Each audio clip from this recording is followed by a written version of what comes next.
Hello and welcome to the Nutrition Diva podcast. I'm your host, Monica Reinagel, and I'm joined today by my friend and my colleague, Tamara Duker Freuman. Longtime listeners of the podcast will remember Tamara from several previous episodes, most recently on clearing up the confusion around so-called leaky gut syndrome. But Tamara is my go-to expert on all things digestive. She's a registered dietitian. She's based in New York City, and she's a nationally known expert on nutrition therapy for gastrointestinal diseases. Her first book was called The Bloated Belly Whisperer, and she has a new book out this month, April 2023, and it's called Regular, the ultimate guide to taming unruly bowels and achieving inner peace. Welcome back to the podcast, Tamara. Thank you, Monica. It is so good to have you.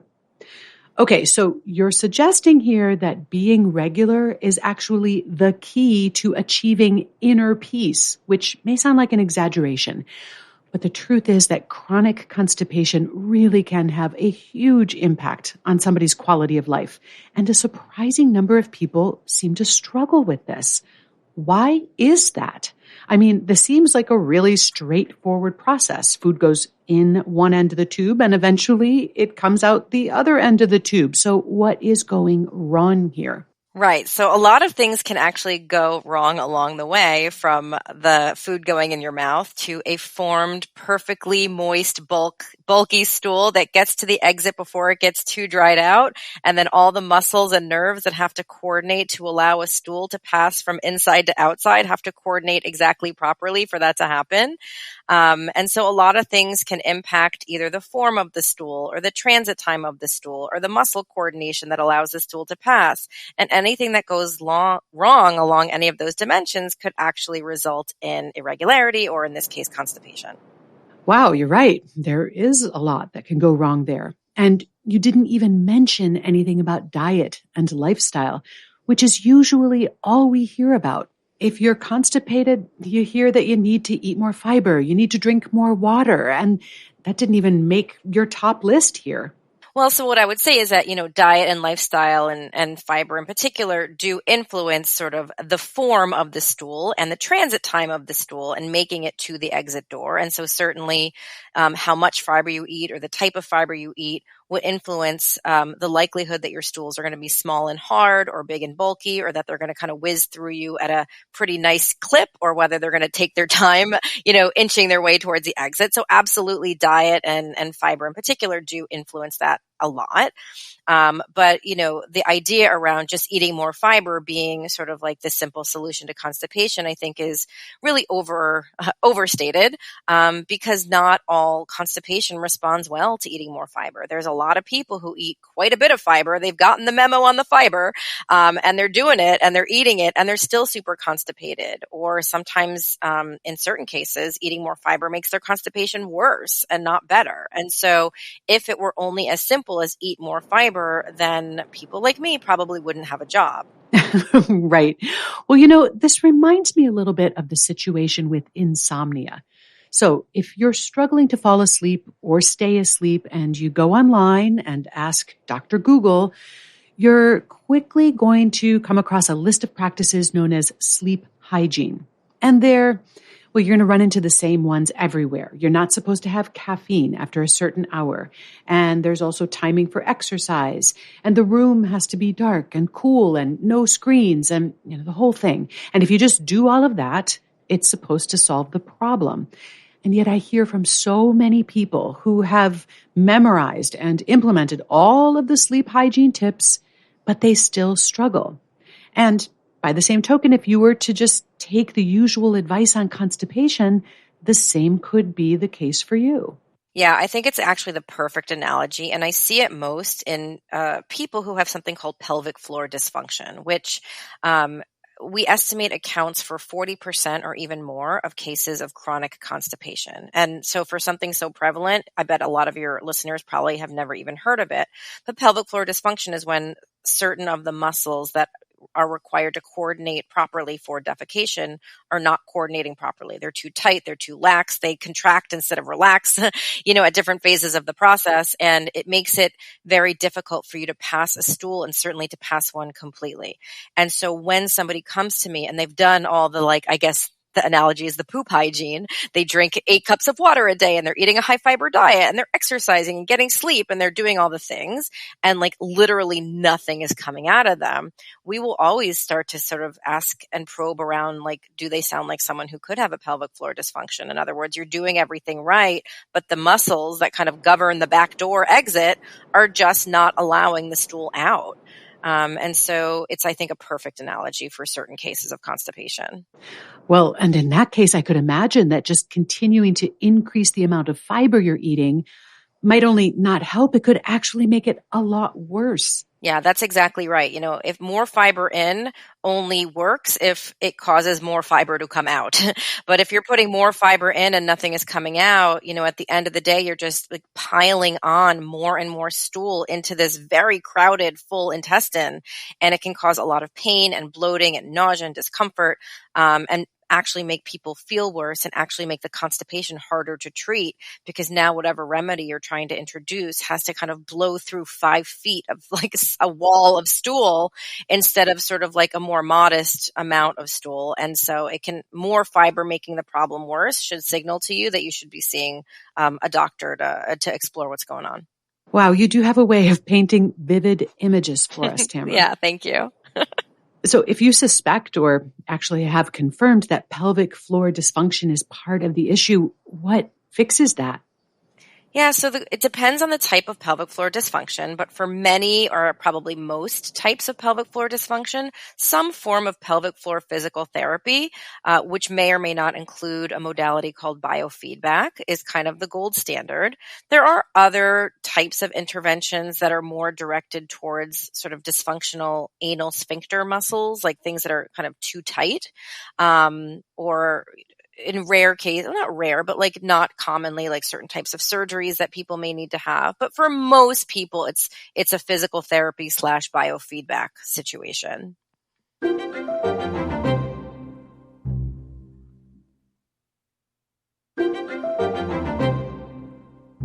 So if someone is struggling with this, what is the sign that they need to seek medical help? Is it a certain number of bowel movements a week or a certain number of days between bowel movements? What's the cutoff for when it's time to seek help? Yeah. I mean, look, apart from like alarm symptoms, right? Like if there's like a lot of blood in your stool all of a sudden, or you're losing weight, or you're having nutritional deficiencies. I mean, those are kind of the alarm symptoms that everybody should go see a doctor. But just in general, if you kind of have this chronic constipation where you kind of go, it's never enough, you skip days, you're kind of miserable. My advice is if it is impacting your quality of life to the extent that you spend a sizable percentage of your day thinking about pooping, and, praying to the gods that you will poop and contorting your day and your lifestyle and your behaviors, waking up 2 hours early to try to poop. If you've really if it's occupying that mind share, you might want to get some help. I mean, people who are regular never think about whether they poop today or not, or whether they're going to poop, or where they're going to be if they need to poop. They just either poop or they don't poop, and they feel fine. And when they have to go, they just go.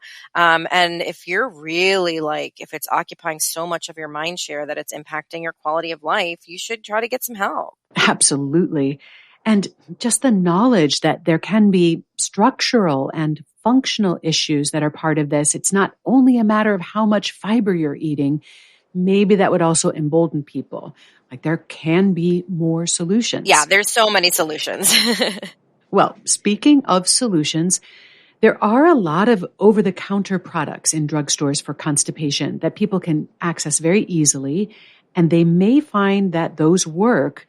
But is that a problem if people require those kinds of products in order to maintain some sort of regular bowel function? Is that in and of itself a sign that they need to seek medical help? I mean, not necessarily. I mean, the stuff that you can get at a drugstore is, really safe, especially when you're using it at the doses that are listed on the box, right? And so, there are kind of these three categories of aids that you can find at a drugstore. So one is a category called osmotic laxatives. These are laxatives that work by osmosis. They draw water into the bowel by introducing some sort of molecule that your body can't absorb, and it just kind of attracts water. So these are things like Miralax, as far as the over-the-counter drugs, or magnesium, which can be in an over-the-counter drug like milk of magnesia, which each capsule is 500 milligrams. So people might take, 1 to 2 of those, or just regular old magnesium taken in doses of 400 to, say, about 1,000. These are osmotic laxatives. They're safe for long-term use. They just draw water into the bowel. There's another category called stimulant laxatives, and these are things that actually cause the bowel wall to contract and move things along. And in the over-the-counter drug category, this is something like a Dulcolax or a Bisacodyl. And in the herbal supplement category, it's Acena. And, when you take these products at the listed dose, which is usually 1 to 2 pills, again, really safe even for long-term use. And then you've got the fiber supplements, like the bulking fibers that work by kind of, sucking up water and creating these nice, bulky, fat stools that are easy to pass, and they don't get hard and dried out. And these are things like psyllium husk and FiberCon, which is calcium polycarbophyll. And those, again, are safe also for long-term use, with the caveat for all of these things being that they're safe for long-term use when you use them in the listed doses. If you start to use something like a stimulant laxative like a Dulcolax, instead of taking 2 per day, you're taking 8 or 10 or 12 per day, that is no longer necessarily a safe thing to be doing. Or if you're kind of hitting up against that upper limit of magnesium, which is around, 1,000, 1,200, or really maximum 1,500, and you're still not going and feel like you need more, you should probably qualify for something, a stronger prescription, and be talking to somebody about that. Or a different type of therapy, potentially. Exactly, a different type of therapy. Some people don't respond well to osmotic laxatives, and they do much better with a stimulant laxative. And some people do okay with an osmotic laxative, but once they hit up against that upper limit, they're like, I'm like 70% there, but there's still that 30%, and maybe they would layer on either a stimulant at a half dose, or maybe like a fiber supplement on top of it. And so you can definitely mix and match these safe over-the-counter options in their listed doses to kind of cobble together a bowel regimen that really gets you the results that you're looking for. And if you're really hitting up against maximums and not getting relief with any of these products, you should absolutely be talking to doctors. They have so many options available to them that are prescription. Well, just the knowledge that we can use more than one of these products together safely, that because they work in different ways, it may take 2 or 3 of them kind of working together to be a full result, and that these are actually okay to use on a long-term basis. Because I think a lot of people feel like, I don't want to get dependent on this, or if I need this every day to go, then that is not okay. Yeah, I think that there's kind of a conflation between being dependent on something and developing a tolerance to it. I think a lot of people are afraid of developing a tolerance. Oh, if I start using, 500 milligrams of magnesium, like after 2 weeks, my body's going to get used to it. I'm going to need 700 and then 800, and then I'm going to have to keep going up and up and up. And none of the laxatives that I've described are tolerance forming. In other words, if you hit that dose that works for you, like that's going to be your dose. It's like your body doesn't get weaker and stop working on its own once you start using these. When you stop using them, you're going to be left with your same lousy baseline bowel function, whatever that was, no better, no worse. And this idea that, once you know that you're not going to develop a tolerance to it, I also think some people, feel like, I don't know, like a failure that like, why should I have to be dependent on this thing? Like, why can't I just eat a healthy diet and do it naturally? And I'm like, because your body doesn't work that way. Like you've done everything that you can do naturally. You're eating the fiber, you're doing the exercise, you're drinking the water. Your body's not responding adequately to that. And so the question is, your body is telling us that it is dependent on some sort of a tool to keep you regular and keep you feeling your best. The question is whether you're kind of willing to provide that tool for your body on an ongoing basis and feel good, or whether you're going to punish yourself and punish your body for misbehaving and not being the body that you want it to be and refusing to use something that's that's really safe and really helpful because you feel like it's unfair that the universe made you have to. And if you can kind of just wrap your head around, look, some bodies are different. Some bodies are just slow. Some bodies are just wonky in that way. And accept help from these really incredibly safe, affordable, kind of cheap and cheerful solutions for many people, you can get a great quality of life back in most cases.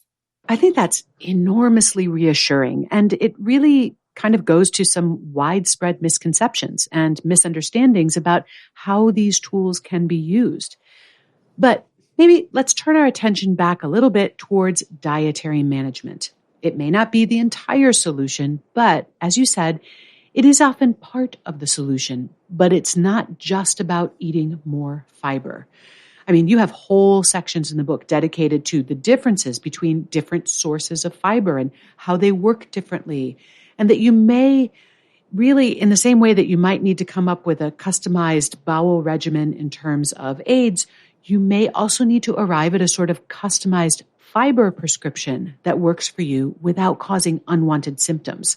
Yeah, that's exactly right. There's a lot of kind of different categories of fiber, and they have a lot of different properties. Some do a great job of kind of dissolving and holding onto water and gelling, and some really can't absorb any water. And lettuce, right? Like that coarse, insoluble roughage type of fiber, it doesn't hold on to any water. And so it's more bulky, but it does a lousy job staying moist. Some fibers are really fermentable by the gut bacteria and can create a lot of gas. And some are less fermentable and create less gas. And so because fiber has these different physical properties, it's always, it can hit different bodies differently, right? And so in some cases, you're like, oh, I'm kind of constipated. Let me just eat more fiber and not give a second thought to where it's coming from. And I can eat any more fiber in the world and I'll just be regular. And that's great. And then there's some other people who, might adopt, say, like a low carb diet where they're, not eating grains and fruits and things like that. And they're eating more of the roughage type of fiber, the insoluble fiber, salads and nuts and berries and the skins and the leaves. And they're eating tons of fiber and getting really constipated. And they're like, what is going on? I'm eating more fiber than I've ever eaten. Why am I more constipated? And when that happens, sometimes what we're really seeing is, hey, for some reason, when your body is really distorting the intake of that coarse fiber that doesn't absorb water well, what's happening is your stools are getting really hard and dried out, and that's expressing itself in terms of constipation for you. And so sometimes, the balance of fiber and not just the amount of fiber can really make a difference in terms of what's happening in the bathroom. And then the opposite side is some people eat a salad and nuts and berries and get horrible diarrhea from the same exact amount and type of fiber. And so sometimes you can't always predict how different fiber is going to hit your body, which is why the personalization really is so important, because the high fiber diet that helps your trainer stay regular or your sister stay regular might give you horrible diarrhea or make you feel awful or constipated. And so you really have to use your own body and its own reactions to different types of fiber and different amounts of fiber as the guidance as to what's the right fiber balance for you personally. Well, and that's why we needed a whole book and not just an article or a pamphlet.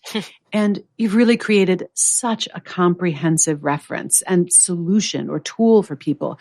I mean, this book includes diagnostic quizzes and symptom journals and a lot of sample meal plans to show how people could put these various fiber balance regimens into practice. And I especially love the fact that your meal plans include one column for people who cook and another column for people who don't, written like a true New Yorker. Absolutely. I have a lot of patients who have never even turned on their stove. So, you got to make sure that people have access to healthy choices, even if they're going to be ordering out or buying prepared foods. Right. And I feel like that category of folks gets underserved in a lot of conversations about optimizing health and nutrition, because it's assumed that if you're going to do that, you've got to start grinding your own flour and, cooking every meal from scratch. And people who, for whatever reason, out of preference, out of necessity, do rely more on prepared and processed foods feel like they're completely excluded from that conversation. Yeah, exactly. I think that there's a lot of ways to find a healthy diet in general, and specifically like a balanced fiber diet that works for your body. And, I work with the patient that's sitting in front of me, not, this sort of like hypothetical textbook patient who can cook 3 meals a day. And if you aren't going to cook, or you can't cook, or you order in dinner every single night, we can find solutions for you, and you can still get results, and without necessarily having to like devote your whole life to cooking just to be able to poop. Well said. And I should also point out for listeners that the book is not solely about constipation. It really runs the entire spectrum of bowel health. So it also addresses various types and causes of diarrhea and how to manage those. And it can be found in all of the major bookstores. I always like to put in a plug for independent bookstores.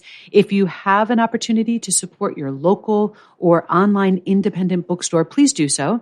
But if you want to go find Tamara online to thank her for her book, you can find her on Twitter. She's at Tamara Duker. That's Duker.